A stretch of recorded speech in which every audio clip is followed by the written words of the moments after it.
अपनी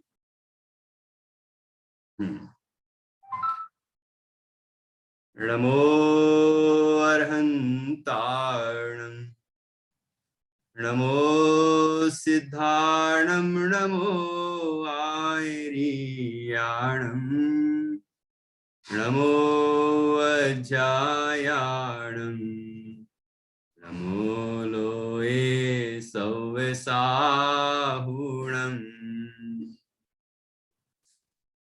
मंगलम भगवान वीरो मंगलम गौतमो गणी मंगलम कुंद कुंदाद्यो जैन धर्मोस्तु मंगलम सर्वमंगल मांगल्यम सर्वकल्याणकारकम प्रधानम सर्वधर्माणां जैनम जयतु शासनम जैनम जयतु शासनम।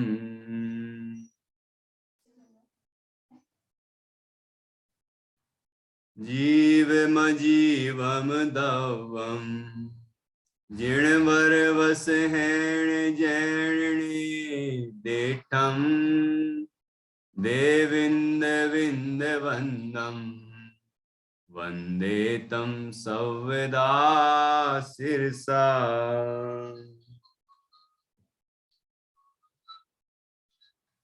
आचार्य श्री नेमिचंद सिद्धांती देव द्वारा रचित यह द्रव्य संग्रह बृहद द्रव्य संग्रह नाम का ग्रंथ है।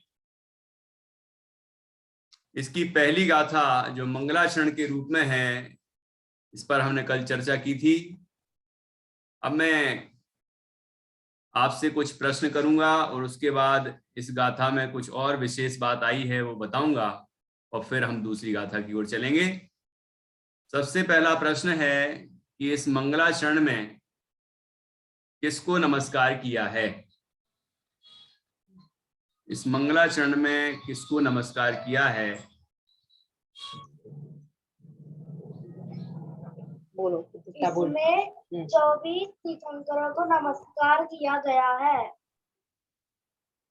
वाह, 24 तीर्थंकरों को नमस्कार किया है। अभी बताएंगे कि 24 तीर्थंकर कैसे अर्थ निकाला आपने? कैसे निकाला बताओ। क्योंकि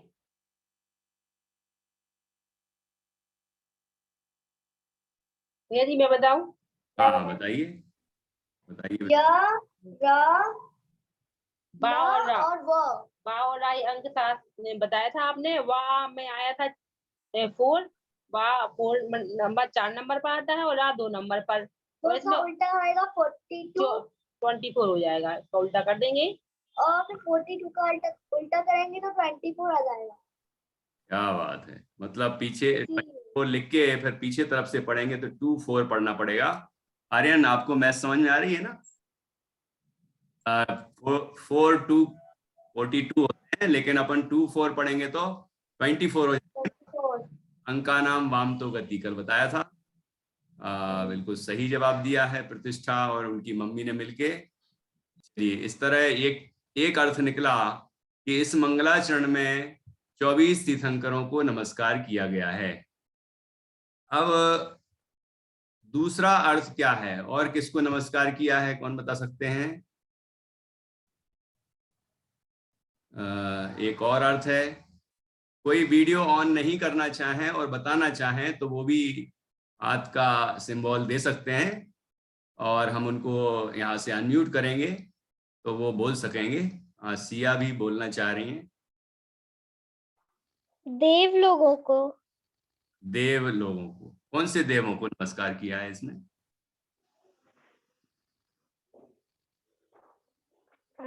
बहुत सारे भैया जी ये तो नहीं पता। अच्छा, ये नहीं पता कि कौन से देवों को नमस्कार किया है, लेकिन देवों को नमस्कार किया। देखो, अब दो तरह के देव होते हैं और वैसे तो बहुत सारे तरह के हो सकते हैं।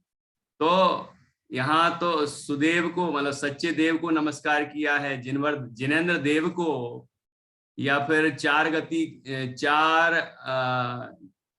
चतुर निकाय के जो देवगति के देव हैं उनको नमस्कार किया है। ये क्वेश्चन जरूर रहता है। तो कौन बता सकते हैं इसका समाधान कि किसको नमस्कार किया है? डॉक्टर निधि जी। भैया जी, इस छंद में ऋषभेण शब्द आया है, उसके हाँ। अभिप्राय से ऋषभनाथ भगवान को नमस्कार किया है। हाँ, इसमें जिनवर वृषभेण ऐसा शब्द आया है, इससे मालूम चलता है कि इसमें ऋषभ देव भगवान को नमस्कार किया है। बिल्कुल ठीक। और ये जो अभी सिया ने बताया, उसका समाधान कौन करेंगे?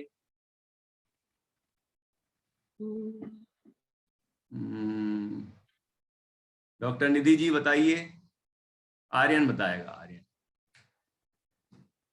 आर्यन आप बोलिए कि देवगति के जो देव हैं उनको नमस्कार किया जाता है कि जिनेंद्र देव को नमस्कार किया जाता है?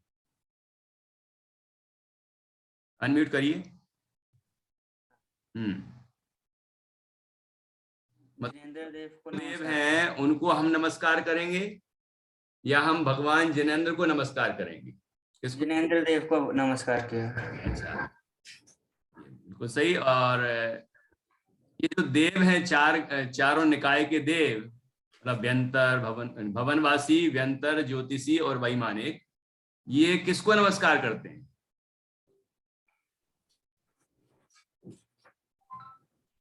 ये किसको नमस्कार करते हैं? प्रतिष्ठा बताएंगी। ये सभी जिनेंद्र देव को नमस्कार करते हैं। ये सभी जिनेंद्र देव को नमस्कार करते हैं। ठीक है, चलिए, तो सिया का समाधान हो गया कि 100 इंद्र होते हैं, 100 इंद्र, वो सभी 100 इंद्र भगवान जिनेंद्र को नमस्कार करते हैं। इस मंगलाचरण के अंदर 3 अर्थ हो गए। एक तो सामान जो उसमें स्पष्ट दिख रहा है, जिणवर वृषभेण, इससे पता चलता है जिनेंद्र भगवान ऋषभ देव को नमस्कार किया है। ठीक है।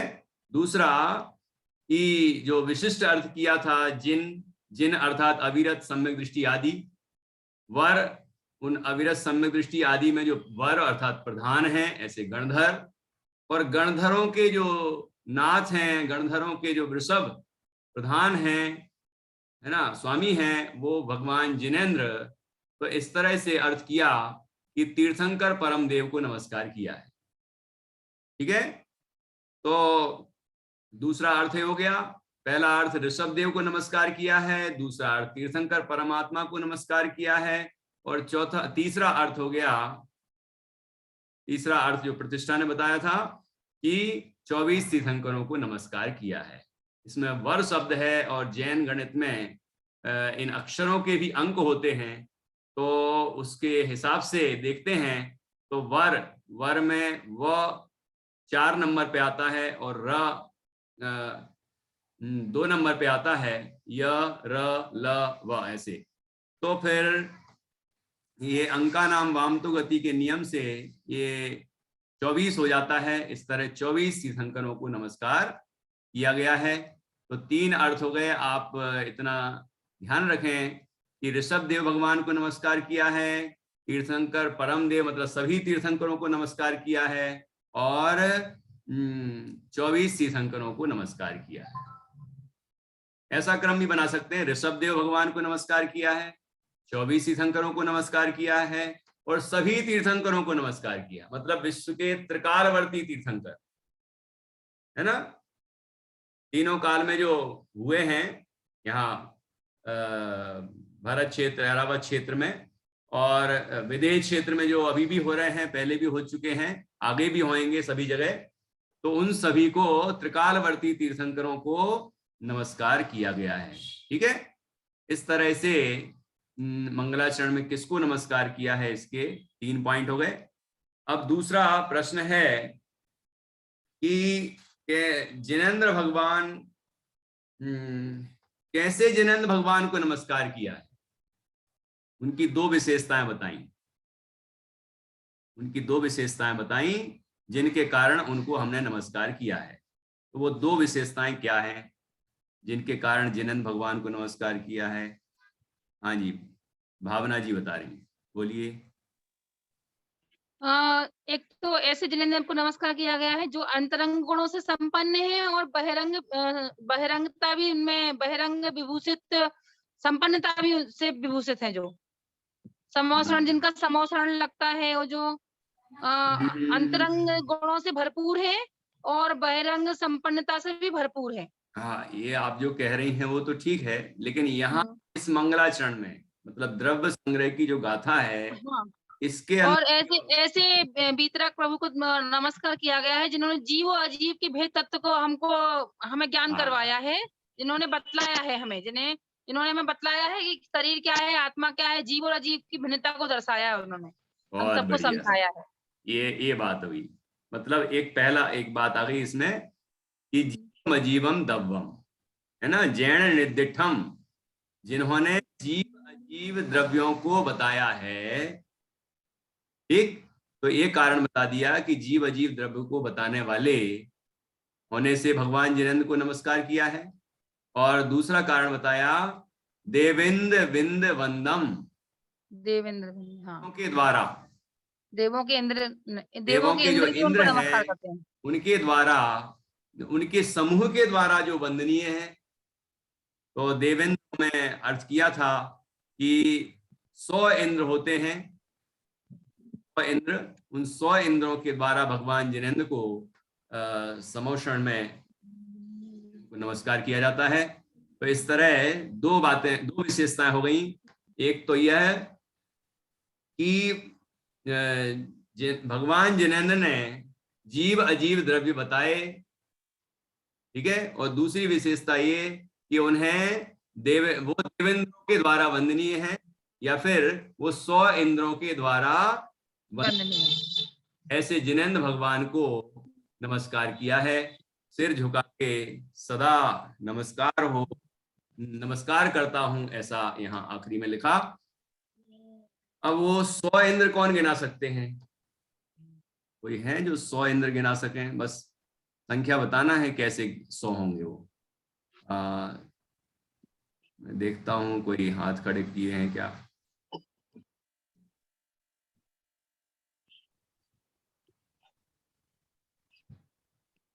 कोई नहीं? हाँ, दीपा जी बता रही हैं। और कोई?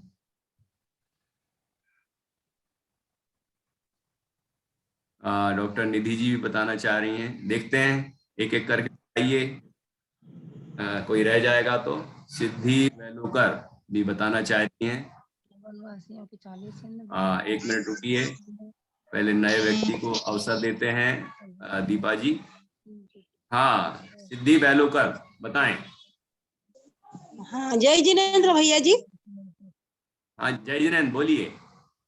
भवनालय के 40, हाँ, 40, व्यंतर देव के 32,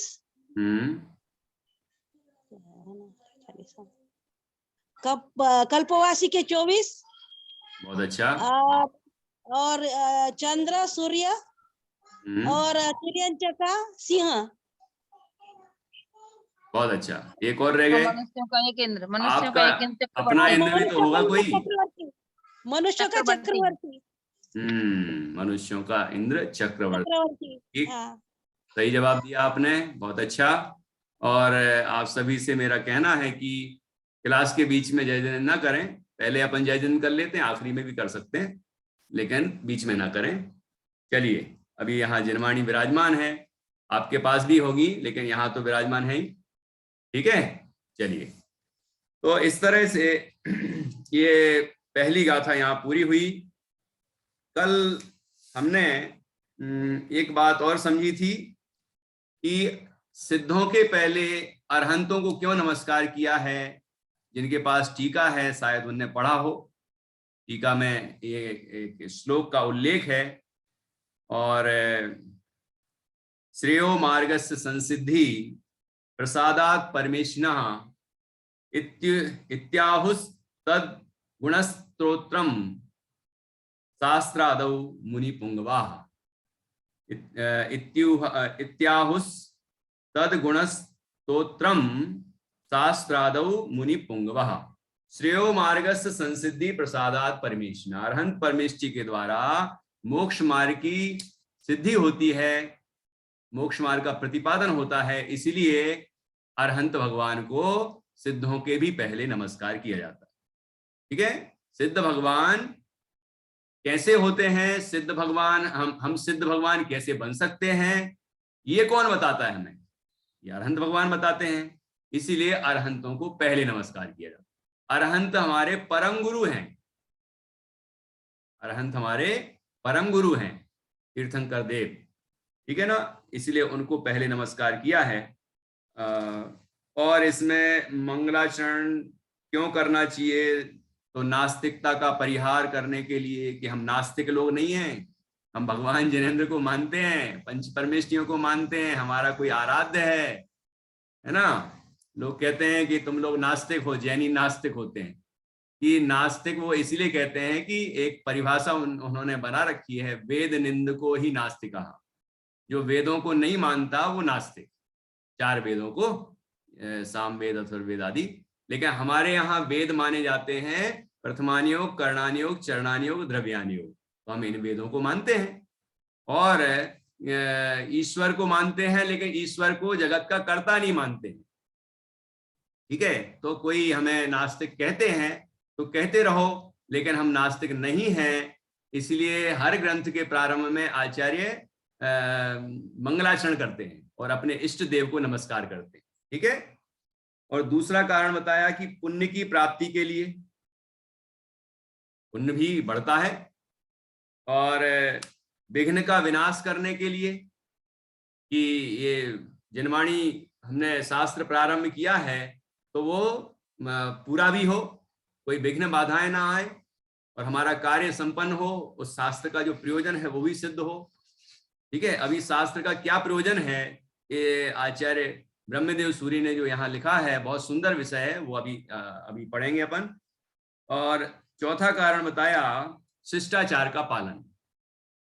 ये शिष्टाचार है कि हमें, जिनसे हमें ज्ञान मिलता है उनको वंदन करना चाहिए, गुरुओं को वंदन करना चाहिए, पंच परमेष्ठी भगवंतों को वंदन करना चाहिए, उसके बाद फिर स्वाध्याय प्रारंभ करना चाहिए।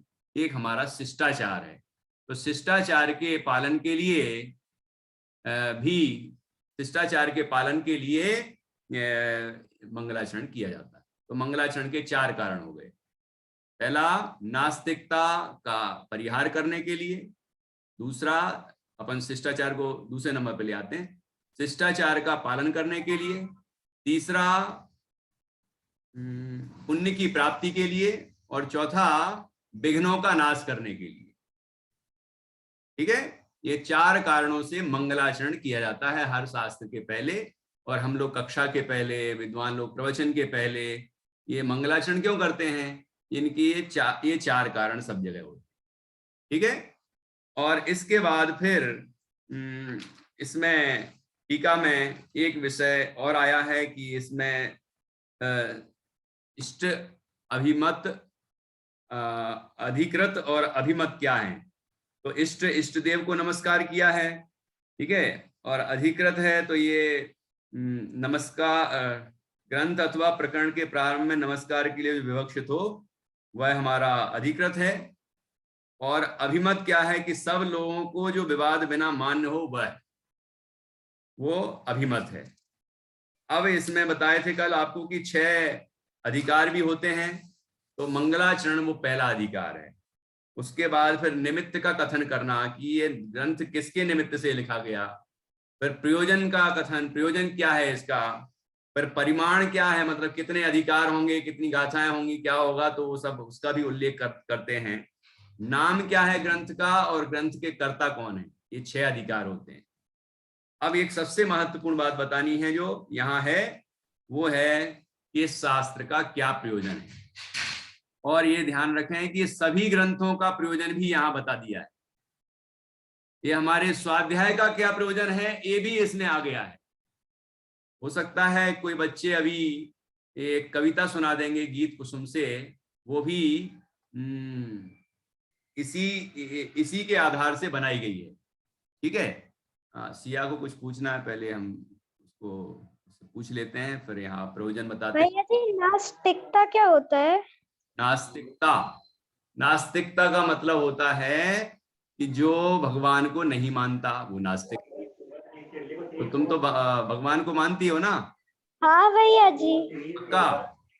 हाँ भैया जी। तो भगवान ने तुम्हें बनाया है कि नहीं बनाया? बनाया है। पक्का? ऐसा कोई इंसान ही नहीं है दुनिया पर जिसको भगवान ने नहीं बनाया, सबको भगवान ने बनाया। लेकिन मुझे तो नहीं बनाया। आपको भी बनाया है भैया जी। नहीं नहीं, बिल्कुल नहीं बनाया भगवान ने। भगवान तो वीतरागी होते हैं। हाँ, पढ़ा था, भगवान तो वीतरागी होते हैं। कर्मों ने बनाया है। भैया जी कर्मों ने बनाया है। कर्मों के निमित्त से शरीर की रचना होती है ना? कर्मों के निमित्त से संयोग वियोग होते हैं, है ना? ये तो सब होता है। कर्मों के निमित्त से हमारे अंदर विकार भी होते हैं, निमित्त है विकार के होने में। लेकिन इस जीव बनाया किसने? जी अनंत है। कर्मों जीव को किसी ने नहीं बनाया, हमेशा से हमेशा रहेगा। समझ में आया कि नहीं सिया? हाँ, तुमने ऐसी बालबोध में भी तो पढ़ा है, गीत कुसुम की कविताओं में भी आया है, सब जगह पढ़ा है ना? तो भगवान जगत के कर्ता हर्ता नहीं होते, वो मात्र जानते हैं, बनाते नहीं हैं, है ना? अनादि है, विश्व अनादि है, जीव अनादि है, सब वस्तुएं अनादि हैं, उनकी अवस्थाएं बदलती हैं, लेकिन कोई ही वस्तु नष्ट भी नहीं होती। ठीक है? तो इस तरह से हमें समझना चाहिए। ये बात भगवान ने बताई, यही तो लिखा था मंगलाचरण में, जीव मजीवम दब्बम। अभी धीरे धीरे क्रम से चलेगा तो ये जो अभी सिया ने पूछा है, बोला है, उनका भी समाधान होगा। ठीक है? तो यहाँ इस नास्तिकता समझ आ गई कि हम लोग नास्तिक नहीं हैं, क्योंकि हम भगवान को ही मानते हैं, सात तत्वों को ही मानते हैं, वस्तु स्वरूप को मानते हैं, इसीलिए हम नास्तिक नहीं हैं। लेकिन भगवान को जगत का कर्ता नहीं मानते हम, भगवान को जगत का कर्ता नहीं मानते। जो भगवान का सच्चा स्वरूप है वही हम मानते हैं, इसलिए हम वास्तव में नास्तिक नहीं हैं। ठीक है? अब यहां ग्रंथ का प्रयोजन 3 दृष्टियों से बताया है। पहला, व्यवहार से ग्रंथ का क्या प्रयोजन है? देखो, 6 द्रव्य आदि का ज्ञान होना वह व्यवहार प्रयोजन है। क्या बोला? पहले नंबर, हमें जो अभी शास्त्र पढ़ने पर 6 द्रव्य, 7 तत्व, 9 पदार्थ, मोक्ष मार्ग का स्वरूप, ये सब जो जानने ज्ञात होने वाला है, ये सभी जानना तो व्यवहार से प्रयोजन है। कौन सा प्रयोजन है? व्यवहार से प्रयोजन है। ये समझ में आया कि नहीं आया? तो निश्चय से क्या प्रयोजन है? मतलब ये सारी जो जानकारी है, क्या आर्यन, ये सभी जो जानकारी हमें प्राप्त हो रही है, ये हमने बालबोध पढ़ लिया, या हमने छेड़हला का स्वाध्याय कर लिया, हमने तत्वार सूत्र का स्वाध्याय कर लिया, है ना? ऐसे ये द्रव्य संग्रह का भी स्वाध्याय करने वाले हैं, और भी अनेक ग्रंथों का स्वाध्याय करते हैं, करेंगे। तो ये जो जानकारी हमें मिलती है वस्तु स्वरूप की, ये सब जान लेना कि मैं जीव हूं, शरीर अजीब है, ये भी जान लेना, ये जानना तो व्यवहार से प्रयोजन है। तो निश्चय से प्रयोजन क्या है? निश्चय से प्रयोजन है देहादिक से भिन्न अपने आत्मा का अनुभव प्राप्त करना। इसमें लिखा है स्वसंवेदन ज्ञान, आत्मानुभूति, स्वानुभूति से उत्पन्न सुख। देखो, स्वानुभूति प्रयोजन नहीं, स्वानुभूति से उत्पन्न सुख वो प्रयोजन है, क्योंकि सुखी होना जीव का प्रयोजन है, सभी जीवों का। तो निश्चय से प्रयोजन क्या है कि आत्मा के अनुभव से उत्पन्न सुख प्राप्त करना, वह निश्चय प्रयोजन। तो आत्मानुभूति हो जाए हमें और हमें आनंद प्राप्त हो जाए, बस इतना ही प्रयोजन है। क्या संतुष्ट हो जाए हम यही कि नहीं नहीं नहीं? फिर क्या करना कि उस स्वसंवेदन ज्ञान का फल, जैसे अपन ने छेड़ाला में अभी 6वीं ढाल में पढ़ा था, स्वरूपाचरण चारित्र। तो स्वरूपाचरण चारित्र का फल क्या है? ये उत्कृष्ट रूप से मुनराज को होता है। तो निर्गंत अवस्था अंगीकार करके फिर अपने स्वरूप का आचरण करना, शुद्धोपयोग रूप परिणमन करना और उसके फल में केवल ज्ञान प्राप्त होना। उसके फल में क्या होना? केवल ज्ञान प्राप्त होना, वह प्रयोजन है। ठीक है, यहाँ लाइट चली गई है, आपको मेरी आवाज आ रही है क्या? हाँ, अभी आ रही है।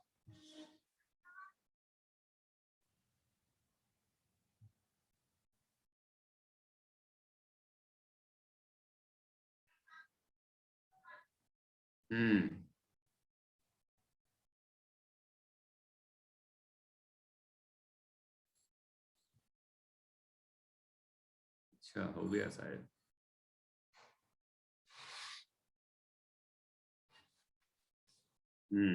अपने आप कनेक्ट हो गया। वाह, बहुत बढ़िया।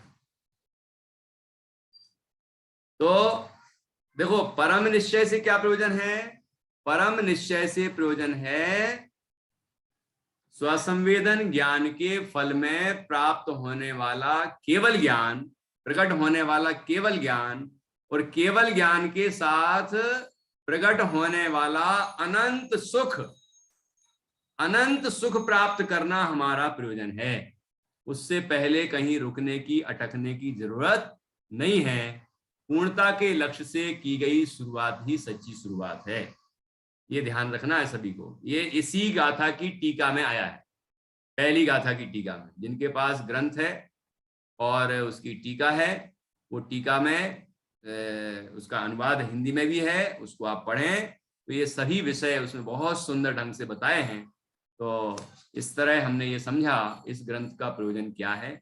इस ग्रंथ का प्रयोजन है व्यवहार से 6 द्रव्य आदि का ज्ञान होना, निश्चय से आत्मानुभव से उत्पन्न सुख प्राप्त करना, और परम निश्चय से स्वानुभव से उत्पन्न, स्वानुभव के फल में उत्पन्न केवल ज्ञान प्राप्त होने पर अनंत सुख प्राप्त करना। अनंत सुख प्राप्त करना वह जीव का प्रयोजन है। इस तरह से हमने ये बात समझी। अब हम दूसरी गाथा पर आ रहे हैं। हाँ, ये पहली गाथा तो सबने याद कर ली थी, है ना? कल जो जिनने नहीं सुनाई थी वो यदि सुनाना चाहेंगे तो जरूर हम सुनेंगे। जिनने सुना दी थी कल, जैसे कि प्रतिष्ठा ने सुना दी थी क्या? हाँ, सुना दी थी, उनसे नहीं सुनना। अच्छा, उनकी मम्मी ने सुनाई थी। फिर दूसरी गाथा पे आते हैं। हाँ जी, चलो प्रतिष्ठा सुनाइए। ये बच्चे प्रतिष्ठा ने भी याद की हैं। हाँ, बोल। जीवम जीवम डब्बम जिनमर वसेन वसहेन जीर्ण तिक्तम देविंद विंद वंदम वंदे सर्वदा शीर्षा। वंदे तम सर्वदा शीर्षा। बहुत बढ़िया। कल याद नहीं थी, आज याद हो गई। इनको तो याद हो गई थी कल भी। हाँ, उनको पहले याद थी। हाँ, पहली याद थी, पहली याद है वो नहीं है याद। लेकिन गुड़िया को याद हो गई। बहुत बढ़िया, शाबाश।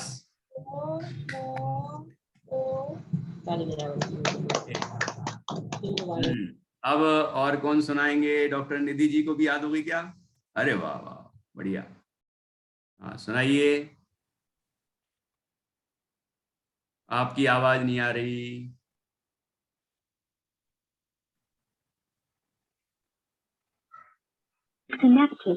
हाँ, बोलिए। जीवम जीवम दव्वम, एक वर्ड बता दो। जीर्णवर। हाँ, जीर्णवर वसहेन वसहेन जेण जीर्ण जेण दिठम देविंद विंद विंदम वंदे तम सहसा सर्वदा सर्वदा वंदे तम सर्वदा। आप ऐसे से हिला रही है ना, उसको ऐसे नवाइए, वही है। वंदे तम सर्वदा सिरसा सिरसा। बिल्कुल ठीक। हाँ। डॉक्टर जी को अभी अभी रुचि लगी है स्वाध्याय की। हमारे साथ उत्तामर से जुड़ी भक्तामर का स्वाध्याय किया, फिर इसके बाद हमने छत्र चूड़ामणि ग्रंथ चलाया तो उसका स्वाध्याय किया, जीवनधर चरित्र, फिर ढाला का स्वाध्याय किया, और अब द्रव्य संग्रह का भी स्वाध्याय कर रही हैं। और उन्होंने बताया कि अब वो अपने पर्सनल व्यक्तिगत मोक्षाण प्रकाशक का भी स्वाध्याय करती हैं, तो समझ में आ रहा है। हाँ। बहुत बढ़िया, ऐसे ही स्वाध्याय करिए। ये व्यवहार प्रयोजन है, ध्यान रखें, ये व्यवहार प्रयोजन है, अभी बताया है। निश्चय प्रयोजन आत्मानुभूति है, अपने आत्मा का अनुभव होना, वो करना है हमें, ठीक है। और उतने पे संतुष्ट नहीं हो जाना। कुछ लोग ऐसे ही घूमने लग गए, अरे मुझे तो आत्मा का अनुभव हो गया और पूरे दुनिया में पीट है, मुझे आत्मा का अनुभव हो गया, हमें पूजो। इसके लिए तुम्हें अनुभव हो गया है, भगवान की पूजा छुड़ा के अपनी पूजा करवा रहे हैं, ये कोई प्रयोजन है क्या? ये कोई प्रयोजन नहीं है। जिसको पर्याय की महिमा है उसे अपने आत्मा की महिमा नहीं है। तो क्या करते हैं, हमारी क्या है, जिनवाणी में बताया हुआ कि उस अनुभव को और बढ़ाइए, अपनी स्वरूप की स्थिरता और बढ़ाइए, तो फिर बाहर में जो जो अवस्थाएं होंगी वो भी बताई हैं। निर्ग्रंथ दिगंबर अवस्था होगी, और फिर उस अवस्था में भी क्या करना है, उसमें भी यही करना है कि अपने स्वरूप का संवेदन और अधिक करना है, अपने स्वरूप में और स्थिर होना है ना। यो चिंत निज में थिर वहे तिन अखत जो आनंद लहो, सो इंद्र नाग नरेंद्र वा अहमेंद्र के नाही कहो, तब ही सुकल ध्यानाग्नि करी चौघाति विधि कानन दहो, सब लख्यो केवल ज्ञान करी भविलोक को शिव मग कहो। और ये भी यहाँ अंत नहीं हुआ, पर अगली गाथा में बताया कि फिर सिद्ध अवस्था हुई। हमने पढ़ा है ना, 6 डाला की पंक्तियां बोली हैं, तो वहां मतलब केवल ज्ञान के साथ उत्पन्न होने वाला अनंत आनंद प्राप्त करना, वो प्रयोजन परम निश्चय से। ये 3 स्टेप हमेशा याद रखना चाहिए, तो हमारे ग्रंथों का स्वाध्याय सार्थक है। और हम अपने प्रयोजन पर अडिग रहेंगे तो कहीं भी भटकेंगे नहीं, कहीं भी हम फूलेंगे नहीं, और अपने अनुभव के लिए हम निरंतर प्रयत्न करते रहेंगे। तो एक कार्य करना चाहिए हम सबको। चलिए, तो इस तरह से आपने बहुत अच्छा सुनाया, और भी लोगों ने याद किया है, तो अब कुछ से कल सुन लेंगे, क्योंकि अभी एक दूसरी गाथा भी हमें पूरी करनी है। हालांकि वो सरल है, इसीलिए मैंने इतना टाइम पहली गाथा के लिए ही ले लिया है। देखिए, अब दूसरी गाथा शुरू करते हैं अपन। यहां मैं स्क्रीन पर दिखा रहा हूं।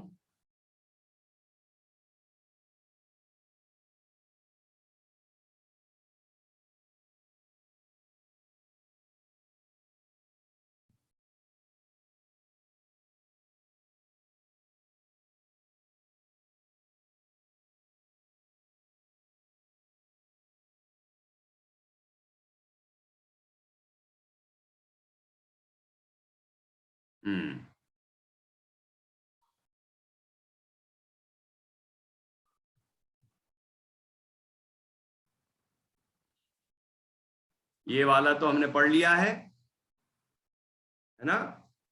जीवम जीवम दवम जिणवर वसहेण जैन ने देठम देविंद विंद वंदम वंदे तम सविदा सिरसा। ठीक है, ये तो हमने पढ़ लिया। अब इसके बाद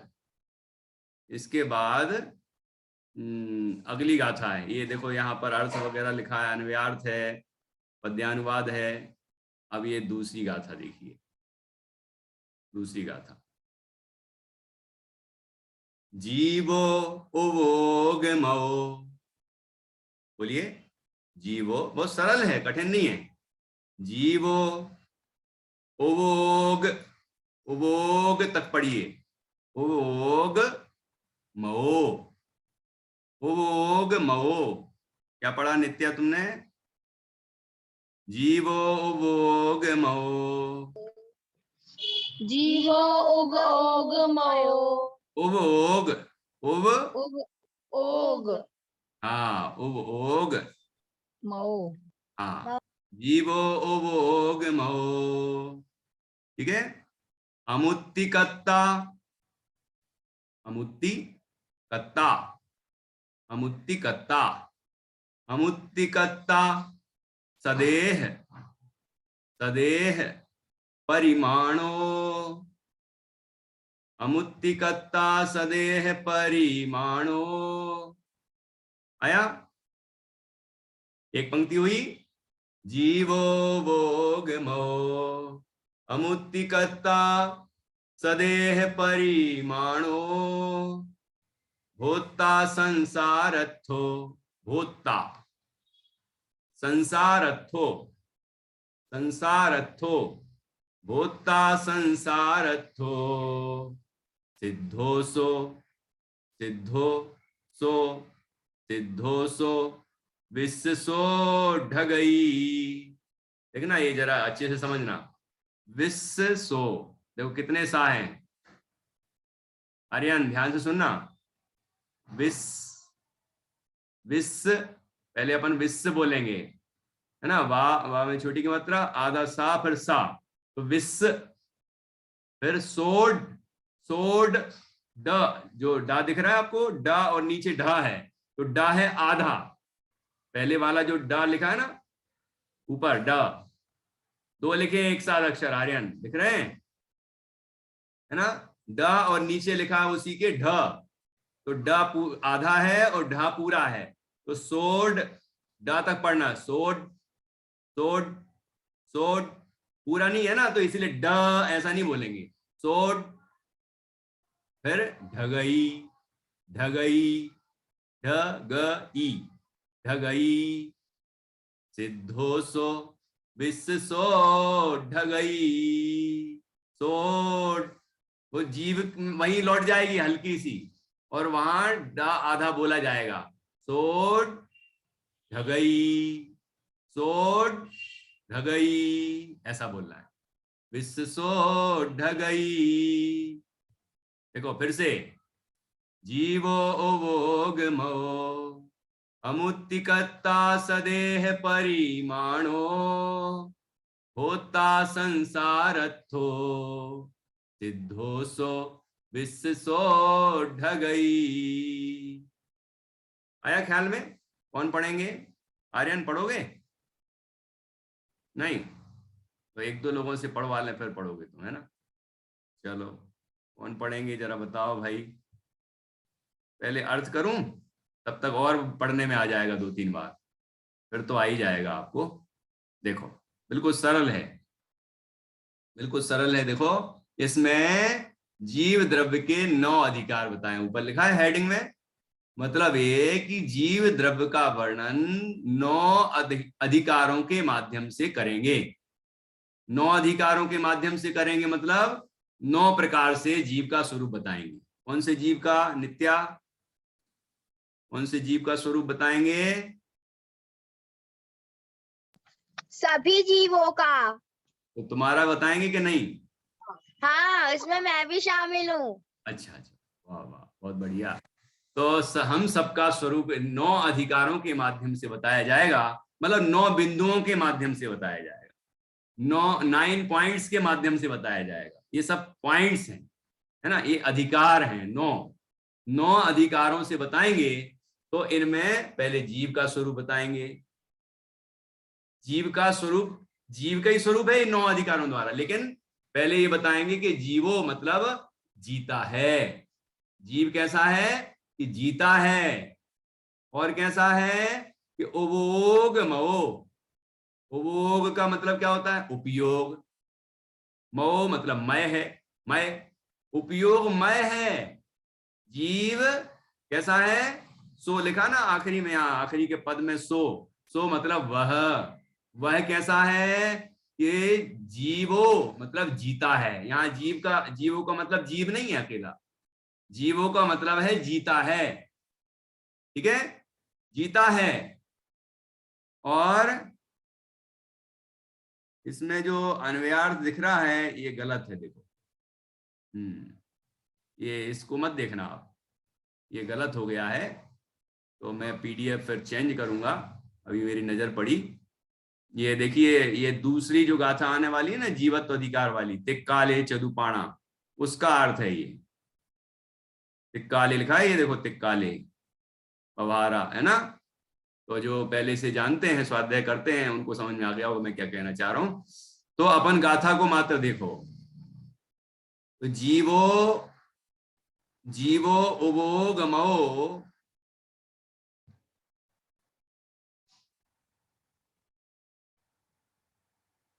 मैंने वो अर्थ नीचे कर दिया। अब देखिए, जीवो उवो गमो, जीव वह लिखा था ना, वह मतलब जीव। जीव कैसा है कि जीवो जीता है, पहला पॉइंट, जीता है, ये सिद्ध करेंगे अगली गाथाओं में क्रम से, है ना। ऐसी गाथाएं अभी आने वाली 14 गाथाओं तक ये 9 अधिकारों का वर्णन किया जाएगा।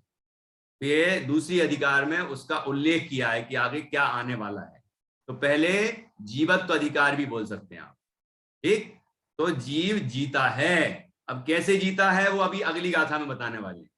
फिर उपयोगमो, कि जीव उपयोगमय है ना। उपयोगो लक्षणम पढ़ा है ना तत्वार्थ सूत्र में, कि जीव उपयोगमय है, अर्थात ज्ञान दर्शन के व्यापार को उपयोग कहते हैं, है ना।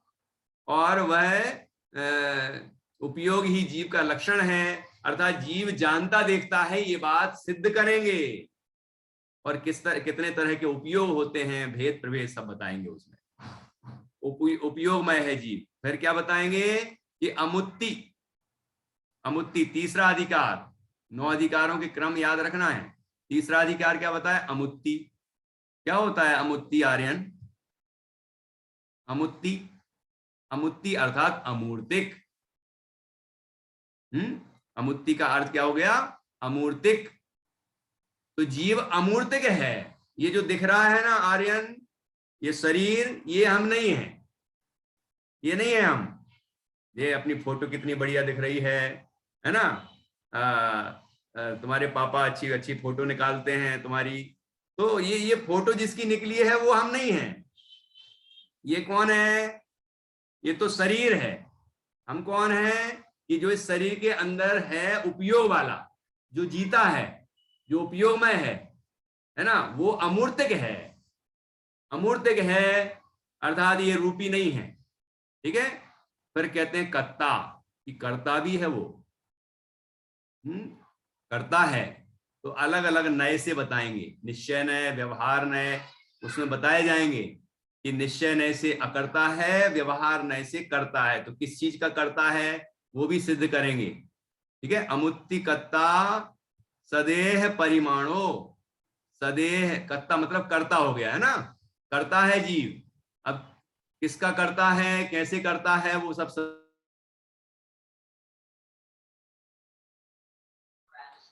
देखो क्या बताया इसमें कि जीव पहला जीवत अधिकार, दूसरा उपयोगमो, उपयोगमय है जीव। पहले तो कह रहे जीव है मतलब जीता है। दूसरा अधिकार बताया कि वह उपयोगमय है। तीसरा बताया अमुत्ति मतलब अमूर्तिक है, ये जो दिख रहा है ये नहीं है। तो किसी अपेक्षा से मूर्तिक भी तो बताएंगे कि हाँ वो अपेक्षाएं खोली हैं आचार्य ने आगे अगली गाथाओं में, है ना। जो पक्ष लिखा है उसका विपरीत पक्ष भी बताएंगे, मतलब दूसरी अपेक्षा, दूसरा नए। जहां अमूर्तिक बताए यहाँ अधिकार में, तो किसी दृष्टि से मूर्तिक भी है वो भी बताएंगे। जहां कर्ता बताया है तो किसी दृष्टि से अकर्ता है वो भी बताएंगे आचार्य, ठीक है। और सदेह परिमाणो, इसका तात्पर्य क्या हुआ कि स्वदेह प्रमाण है। ये जीव कितना है कि अपने देह के बराबर है। जो देह संसार अवस्था में जीव को मिलता है वो उस देह प्रमाण आत्मा व्याप्त हो जाता है। छोटा देह मिले तो संकुचित हो जाता है, बड़ा मिले तो विस्तृत हो जाता है। संकोच और विस्तार करता है जीव। और अंतिम शरीर से किंचित, और जब सिद्ध अवस्था होती है तो अंतिम शरीर से किंचित न्यून पुरुषाकार रूप विराजमान हो जाता है। लेकिन संसार अवस्था में तो स्वदेह प्रमाण है। तो स्वदेह प्रमाण नाम का अधिकार हो गया। कितने हो गए? जीव जीता है, जीव उपयोगमय है, जीव अमूर्तिक है, जीव कर्ता है और जीव स्वदेह प्रमाण है, इस देह के बराबर है। कुछ लोग मानते हैं कि जीव तो पूरे 3 लोक में व्याप्त है। वही लोग मानते हैं कि जीव तो मन के अंदर वो थोड़ी सी जगह में रहता है, अणु बराबर। इसलिए आचार्य बताते हैं कि जीव ना तो अणु बराबर है मन के अंदर रहने वाला, और ना जीव पूरे 3 लोक में व्याप्त है, जीव तो इस देह प्रमाण है। ये जैन दर्शन का दृष्टिकोण सुनिए, ठीक है। इस देह के प्रमाण है, कहीं भी ऐसी जगह नहीं है जहां जीव ना। यहाँ देखो शरीर के अंदर है ना, ये जहां जहां ये शरीर दिख रहा है ना, जहां आप हाथ रखो वहीं जानना हो रहा है कि नहीं, जैसे स्पर्श होता है कि नहीं होता है, तो जहां भी जानना हो रहा है वहां जीव है। बालों में जानना हो रहा है कि नहीं आर्यन, ऐसे ऐसे काट देते हैं बाल डिजाइनदार, तो बालों जब काटते हैं बाल तो तकलीफ होती है क्या तुम्हें? थोड़े से खींच लो तब होती है। क्यों? कि बाल जहां लगे हुए हैं वहां खाल है, खाल तक तो जीव है, वहां जानना हो रहा है, वहां जीव है, ठीक है ना। तो जहां जहां ज्ञान है वहां वहां आत्मा है, और जहां आत्मा नहीं है वहां ज्ञान भी नहीं। यहां बालों में आत्मा नहीं है, ठीक है। तो अब देखो, तो ये बताएंगे स्वदेह प्रमाण में, अपने शरीर प्रमाण है आत्मा संसार अवस्था में। मोक्ष अवस्था में अंतिम शरीर से किंचित न्यून पुरुषाकार रूप विराजमान हो जाते हैं, ठीक। तो ये 5 अधिकार हो गए, 5 पॉइंट। अब छठवां देखो, भोक्ता। भोक्ता लिखा ना, भोक्ता मतलब भोक्ता, भोगने वाला है। तो वहां अधिकार में उसका दूसरा नय भी बताएंगे कि कथनचित अभोक्ता भी है। भोक्ता है तो कथनचित अभोक्ता भी है, ये भी बताएंगे, ठीक है। और भोक्ता है मतलब किस चीज का भोगने वाला होगा, किस दृष्टि से भोगने वाला कहा है, ये बताया जाएगा। फिर संसारत्थो, फिर क्या बताया है? संसारत्थ मतलब संसार में स्थित है, ये भी एक अधिकार है, ये भी एक बात है, पॉइंट है ये, कि ये जीव अभी वर्तमान अवस्था में किस रूप में है, कि संसार अवस्था में स्थित है, संसारी है, ठीक है, संसारी है। स्वभाव से तो मुक्त है, लेकिन पर्याय में अभी कैसा है? वर्तमान अवस्था में संसारस्थ है, मतलब संसारी है। और फिर कैसा है? कि सिद्धो, कि सिद्ध है, सिद्ध भी है, ठीक। तो स्वभाव से तो अभी सिद्ध है ही, और पर्याय में भी सिद्ध हो जाता है सिद्ध अवस्था में, वो भी बताएंगे। पर्याय में अभी वर्तमान में संसारी है, लेकिन स्वभाव तो सिद्ध है, ये भी बताया जाएगा। तो सिद्धो, ये सिद्धत्व अधिकार हो गया कि जीव सिद्ध भी है, संसारी भी है, सिद्ध भी है। ये अलग अलग दृष्टियां हैं, कोई संयोग से देखते हैं, कभी संयोग से देखते हैं, कर्मों से देखते हैं, कभी नोकर्म द्रव्यकर्म भावकर्म से रहित आत्मा को देखते हैं, ठीक है। तो ऐसे अलग अलग दृष्टियों से जब हम वस्तु को, आत्मा को देखते हैं, जीव को देखते हैं, तो वो इन 9 रूप दिखाई देता है, ठीक है। और आखिरी है विश्व सो डगई। अब इसका क्या मतलब होता है प्रतिष्ठा? विश्व सो मतलब विश्रसह का मतलब होता है स्वभाव से, याद रखना, स्वभाव से, है ना। उड्ढगई, उड्ढगई से क्या मतलब समझ में आ रहा है? उड्ढगई, हाँ ये देखो प्रतिष्ठा इशारा कर रही, उड्ढगई ऊपर की ओर जाता है ना, उड्ढगई उड़ जाता है, ऐसा है। मतलब एक समय में जब ये शरीर से कर्मों से रहित होता है आत्मा, तो एक समय में सिद्धालय में जाके विराजमान हो जाता, ये ऐसा स्वभाव है, ठीक है। विश्वसह मतलब स्वभाव से, उड्ढगई अर्थात ऊर्ध्वगमन करने वाला है, ठीक है। कोई भगवान आके हमें ले जाने वाले नहीं हैं। हम जब अपने में स्थित होंगे, अपने में लीन होंगे, तो हम नो कर्म द्रव्य कर्म भाव कर्म से रहित हो जाएंगे, और इस सारे बंधन को छोड़ के और सीधे ऊर्ध्वगमन करके सिद्धालय में जाके विराजमान। लोक के अग्रभाग में। ऐसे कितने अधिकार हो गए? ये 9 हो गए। किसी को याद हुए क्या 9? पहला जीवो, जीवत्व अधिकार भी ऐसे आप दो तरीके से बोल सकते हैं। जीवत्व अधिकार, उपयोग मयत्व अधिकार, अमूर्तिक अधिकार, कर्तृत्व अधिकार, स्वदेह प्रमाणत्व अधिकार, ऐसे शब्द भी प्रयोग कर सकते हैं। भोक्तृत्व अधिकार, संसारस्थ अधिकार, सिद्धत्व अधिकार और स्वभाव से ऊर्ध्वगमनत्व अधिकार। और दूसरे तरीके से कैसे अर्थ बता सकते हैं कि जीव जीता है, उपयोगमय है, अमूर्तिक है, करता है, ठीक है, स्वदेह प्रमाण है, भोक्ता है, संसारी है, सिद्ध है और स्वभाव से ऊर्ध्वगमन करने वाला है। ये 9 बातें अभी तीसरी गाथा से आगे 14वीं गाथा तक बताने वाले। कितनी गाथाएं हो गई? तीसरी से 14वीं तक कितनी गाथाएं होंगी? सोचो। बताओ कौन गणित जानता है? ये इसमें जैन गणित जानने की जरूरत नहीं है, ये सामान्य गणित है। 11 क्यों तीसरे नंबर वाली नहीं है क्या? माइनस किया है 14 माइनस तो 3 कर दिया, लेकिन 2 करना है कि 2 हुई है, तीसरी से स्टार्ट है। आया बेटा समझ में? तो तीसरी से शुरू होंगी, 14वीं तक जाएंगी, तो तीसरी भी है और 14वीं भी है, तो हो जाएंगी कितनी? 12, है ना। 14 माइनस 2 करना, जो हो गई 2, है ना। तो तीसरी से लगा के 14वीं गाथा तक इन 12 गाथाओं में 9 अधिकार बताए जाएंगे। किसी गाथा में किसी अधिकार को एक ही गाथा से बता देंगे, किसी को 2 से बताएंगे, किसी को 3 से बताएंगे। ऐसा यथा योग्य अपन समझेंगे, पढ़ेंगे, एक एक गाथा अच्छे से सीखेंगे। अभी इस दूसरी गाथा के अंदर उन 9 अधिकारों का नामोल्लेख किया है, सूचना दी है कि हम अभी जीव का स्वरूप 9 प्रकार से 9 अधिकारों के माध्यम से बताने वाले हैं। ठीक है, चलिए तो गाथा फिर से पढ़ते हैं अपन, फिर आपसे पूछेंगे कि आपको समझ में आया कि नहीं आया, याद भी करना है। चलो अभी देख के बोलिए।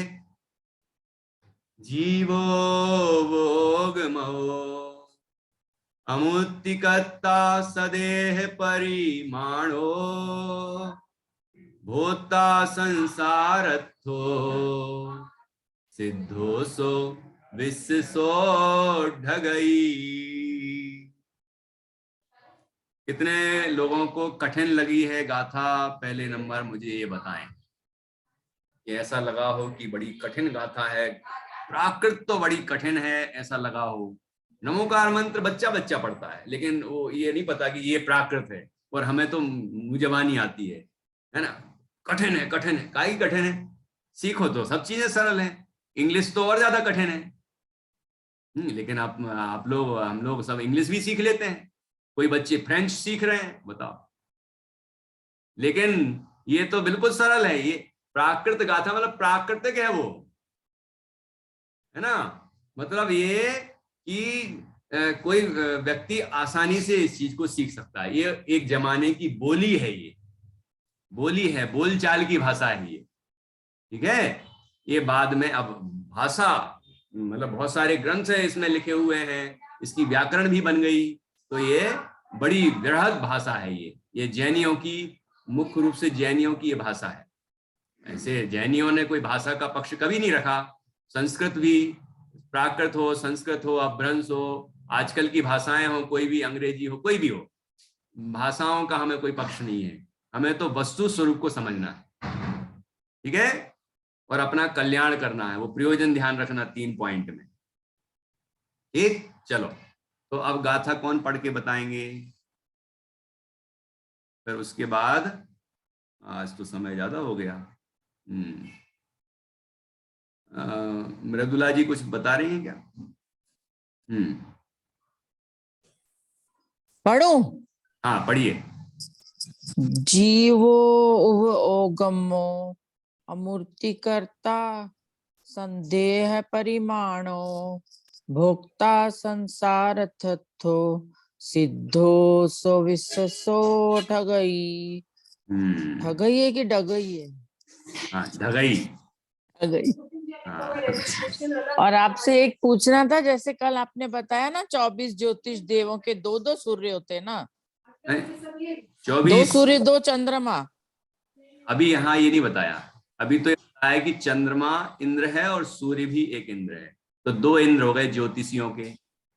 24 ज्योतिषियों के नहीं, टोटल असंख्यात ज्योतिषियों के विमान होते हैं, उनके इंद्र 2 होते हैं। चंद्रमा चंद्रमा और सूर्य, चंदो सूरो, ये तो 2 होते हैं ना? 2 बस। हाँ। ये नहीं बोला है कि 2 सूर्य होते हैं कि 2 चंद्रमा होते हैं, ऐसा नहीं। ये तो ऐसा नहीं। वो जम्मू द्वीप के अलग हैं, अगले अगले द्वीपों के अलग हैं, वो बात नहीं कही अभी। अभी तो बस ये बताया कि सूर्य और चंद्रमा ये इंद्र हैं ज्योतिषियों के। हाँ, क्योंकि आपका चल नहीं रहा था मेरा ये। हाँ। आप एक बार ये भी बताइएगा, व्यवहार मोक्ष मार्ग, निश्चय मोक्ष मार्ग और परमात्मा मोक्ष मार्ग बाद में बता दीजिए। अच्छा, मोक्ष मार्ग मैंने प्रयोजन बताया था वो। हाँ वही मतलब। अच्छा व्यवहार प्रयोजन अभी तक आ गया।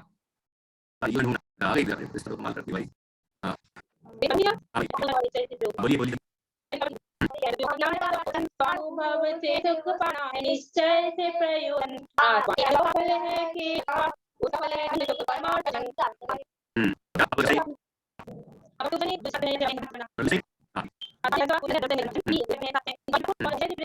भिन्न अपनी आत्मा को जानना, आत्मानुभूति प्राप्त करना,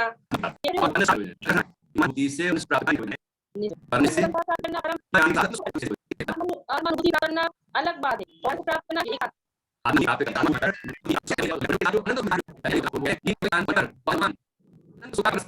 मतलब ऐसा कि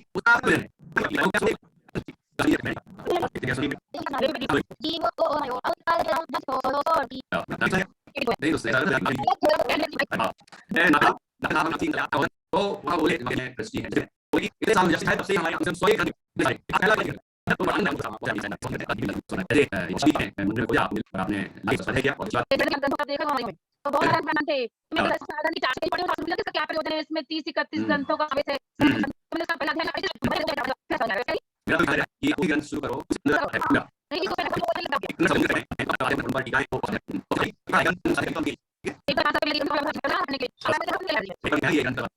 चलिए बड़ी स्तुति करेंगे। में बताई अंधकार है, उसे लिए है।